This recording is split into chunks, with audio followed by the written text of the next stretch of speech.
Hello YouTube and welcome back to World of Warships with Wadres, and today's video is going to be the long-awaited review, or video I guess I could say, for the USS Alaska, the Tier 9 Premium US Battlecruiser that has just released as of patch 8.1, and I dare say the most highly anticipated ship in, well, I can almost get away with saying wargaming history, mainly because, from what I understand, this is a ship that has been requested by players for, well, a couple of years now, and World of Warships developers have had her in development for upwards of 7 months, so everybody is very much glad to have this ship sitting in their ports, assuming they can afford the hefty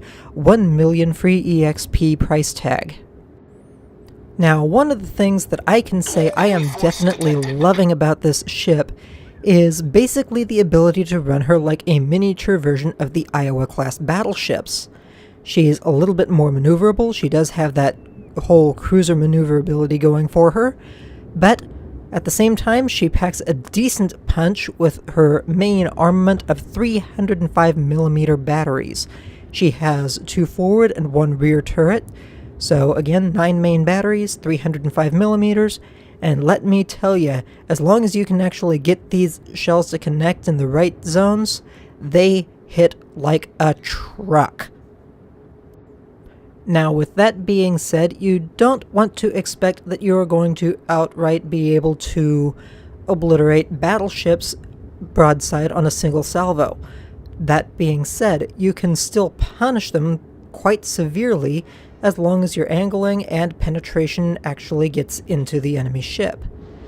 Now, the one thing that I have noticed is that for her caliber, 305mm, she does seem to have a rather substantial amount of difficulty penetrating herself. So, if you come up against enemy Alaskas, you can pretty much expect that you will not generally see citadels unless you are preying on a star and getting a once-in-a-blue-moon beautiful shot. Personally, as far as my matches so far have gone, with the exception of being in an honest-to-goodness battleship, I have yet to actually gain a citadel on an Alaska. So that's something to keep in mind, is that for cruisers, cruiser-caliber guns, it actually seems like you are going to have a substantial amount of difficulty actually getting citadels on this ship. But if you are pointing her guns at a battleship, you are more than capable of getting her shells into enemy ship citadels, provided your shells are aimed right and you hit in just the right spots. And you'll kind of see where I'm going with that somewhere along the way in the next match. This battle, I think I only got 2 citadels, and they certainly weren't on any of the Alaskas or any of the battleships even, as far as I'm aware.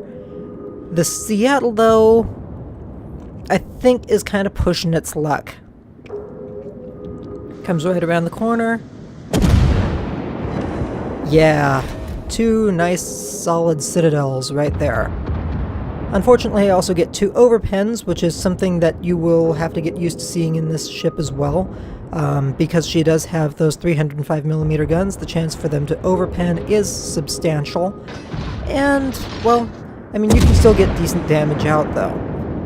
And unfortunately, I do not get the damage that I was looking for on that second salvo on the Seattle. I think I had switched over to, HE, so it didn't quite perform in quite the same regard. But, you know what?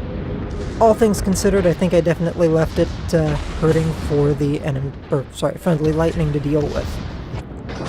And of course, I retask over to my evil twin here, and good solid penetrating damage at least, 8 penetrations.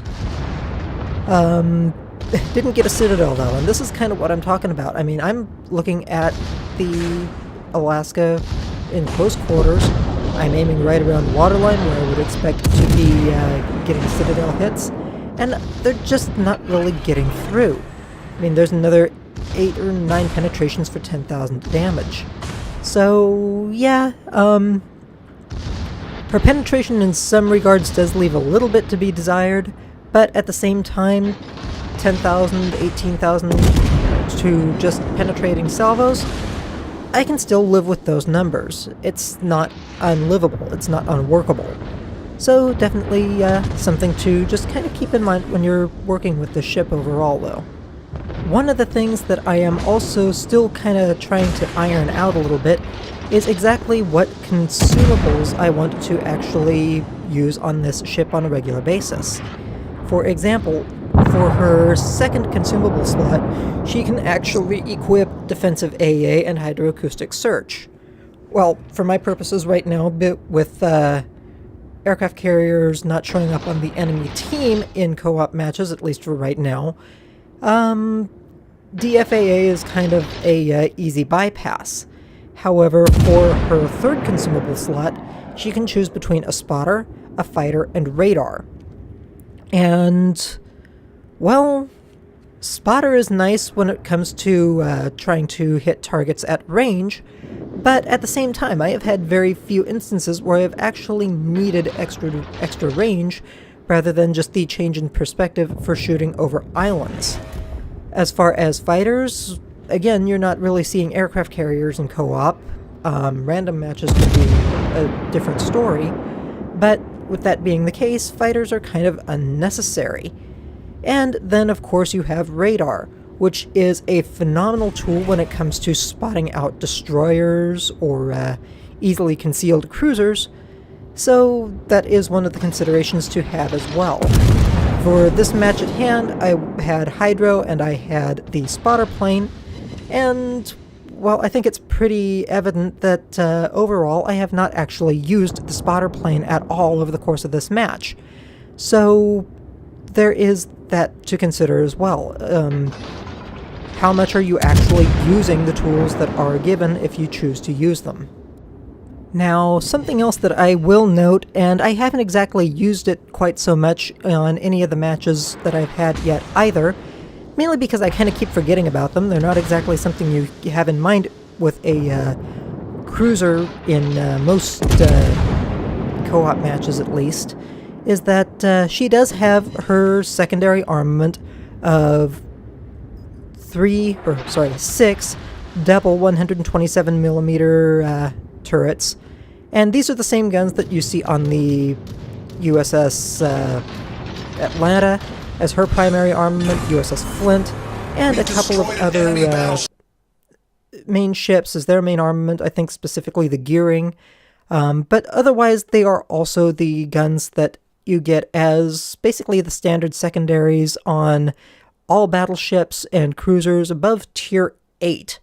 So, yeah, they are definitely viable secondaries, if nothing else, if you choose to spec for them, but keep in mind that you are still in a cruiser, you don't have many of them, and, well, close quarters is not exactly necessarily where you want to be.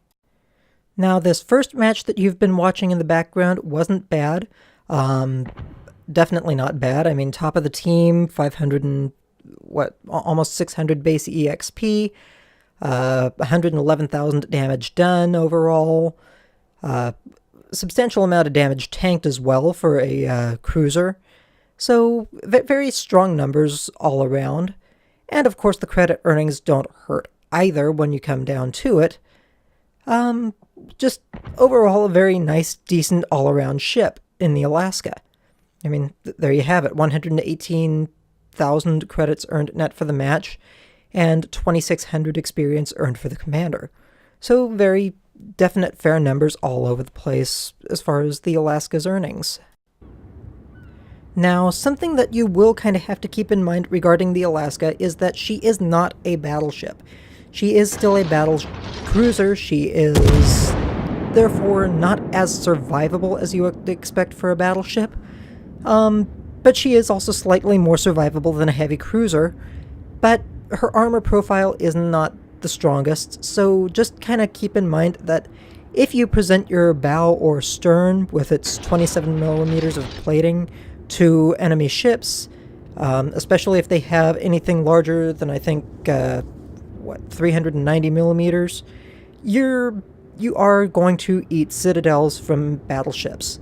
So just kind of keep that in mind when you're running her. But she does still have a reasonably strong health pool of 60,800 hit points, and as long as you choose to angle her properly and just keep your maneuverability in mind, you can actually mitigate a lot more damage than you would in most other heavy cruisers. This is also aided by the fact that she does have a reasonably decent heal charge, so you can bring back a lot more of the damage that just kind of keeps her staying power very reasonable. Now, again, she does have 305mm main batteries, and these guns are good for both high explosive and armor-piercing damage across virtually all targets.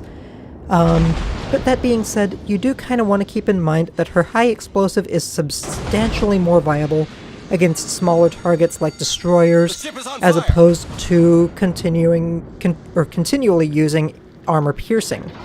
So that is one thing to kind of keep in mind in those regards as well.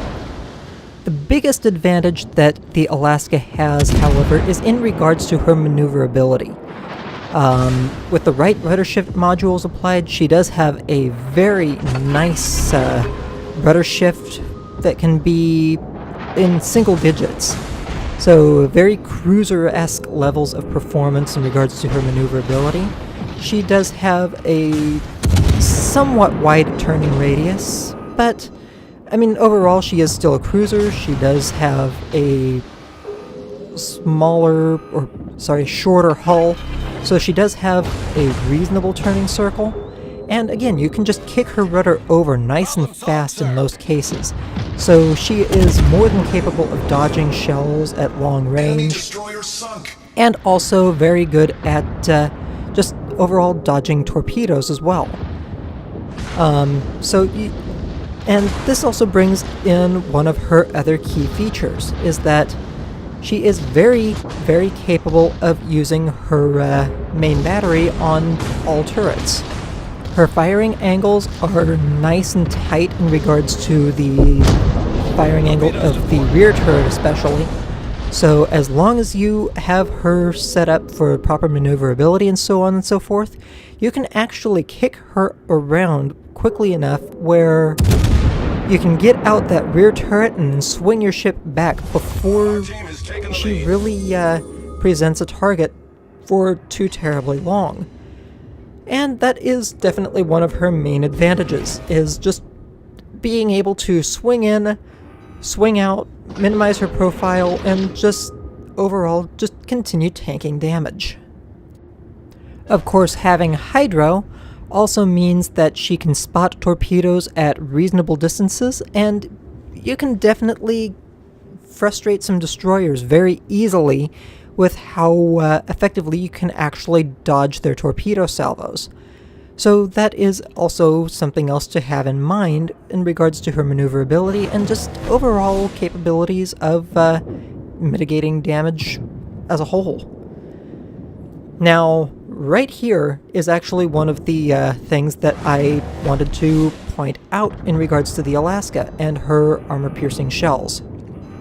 Again, she is a 305mm cruiser. She does have very strong main batteries. I mean, I just chunked that Iowa for 15,000 damage, and I am reloading, but this next salvo is going to be the standout. Wait for it.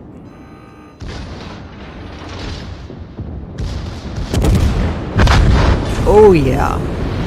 36,000 damage done, 4 citadels from these 305mm guns on the enemy Iowa at close range. Now, that is one of the things that I do kind of want to make note of as well, is that these guns, at long range, their performance penetrating battleships is not phenomenal. But if you get in close, at the right angles, you are more than capable of penetrating battleship citadels and just raking in lots and lots of damage. That was one of the things that I actually enjoyed about playing the Kronstadt. If any of you remember the video that I had out on her asking where the Alaska was last month. So that is one of the things that I am definitely going to enjoy with the Alaska moving forward, because she has that same capability. And the nice thing is about the Alaska, unlike the Kronstadt, when the CVs are back in the opposition, she has a phenomenal AA suite as per most US cruisers. So that is definitely something that I am looking forward to using and potentially respeccing her for once it actually becomes possible again. One of the other nice benefits of being a battle cruiser versus a battleship is that when she is firing at range, she benefits from slightly better sigma values than most battleships would have, but she does not quite have this sigma value of cruisers either. Again, she is a battle cruiser, so she is kind of somewhere in between battleships and heavy cruisers in regards to her sigma, which, for those of you who are not familiar with what sigma signifies, it is basically the potential for your shells to go near the targeting reticle. You do still have maximum dispersion and sigma are completely different. Maximum dispersion is simply the greatest dispersion you will see if your shells get a very poor sigma roll, whereas a very poor RNG roll. Whereas sigma simply indicates how likely your shells are to go towards the center of the reticle instead of out to the maximum dispersion. So that is just one of the things to make note of here, and you can also hear numerous community contributors talk about it here and there as well. But overall, she is definitely a very strong ship, very, very capable, and as I said, as long as you get enemy ships in the right circumstances, these 305mm main batteries hit like a truck. Second battle, not bad at all. 89,000 damage done, 233,000 credits earned, 1,459 experience points, 307 free experience points, 47 main battery hits. All in all, very, very solid, very good ship. And I'm sure some people will probably disagree. Personally, I think this ship very much lives up to the hype that has been surrounding her. And I am definitely going to say she has found her place as one, not the favorite, but one of my favorite ships in the game already. And I am definitely looking forward to continuing to play her moving forward. Jeez, 52,000 damage to that Iowa. Ay. Only 382,000 damage tanked that match, so... But I think the vast majority of my earnings actually came from the fact that in this match I was running the, Blue Lagoon camo. Overall, 162,000 credits earned net for the match, and Commander earned 2,361 experience points.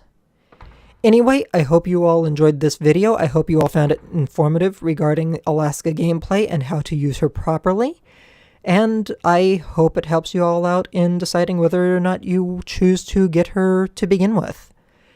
On that note, I suppose I shall let you all go. Please do not forget to like and subscribe to the channel if this is your first time seeing one of my vids, and I will catch you all later. Happy hunting, and stay safe out there, folks.